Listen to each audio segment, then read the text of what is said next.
மாலை நேரம். சென்னை நகரம் முழுக்க பரபரப்பு. மக்கள் கூட்டம் நிறைந்த மைதானத்தில் 2 பேரின் பெயர்கள் மட்டும் முழங்கின. தளபதி மற்றும் ஷாலன்.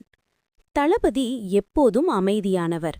ஆனால் அநியாயம் நடந்தால் அவர் மௌனமாக இருப்பதில்லை. நகரத்தை பயமுறுத்தி வந்த ஷாலின் என்ற வில்லன் தனது கும்பலுடன் மக்களை துன்புறுத்திக் கொண்டிருந்தான். இது போதாது என்று தளபதி முடிவு செய்தார். அந்த இரவு பழைய கிடங்கு அருகே இருவரும் நேருக்கு நேர் சந்தித்தார்கள். காற்று பலமாக வீசியது. ஷாலின் சிரித்தபடி, "என்னை யாராலும் ஜெயிக்க முடியாது" என்றான். தளபதி அமைதியாக, "அழிவது அநியாயம்தான்" என்று சொன்னார். சண்டை தொடங்கியது. இருவரும் வேகமாக நகர்ந்தார்கள். தளபதி தனது தைரியத்தாலும் புத்திசாலித்தனத்தாலும் ஷாலினின் ஒவ்வொரு தாக்குதலையும் தடுத்தார். மக்கள் தூரத்திலிருந்து பார்த்து கொண்டிருந்தார்கள். இறுதியில் தளபதி ஒரு வலுவான அடியால் ஷாலினை கீழே தள்ளினார். ஆனால் அவர் கோபத்தில் அல்ல,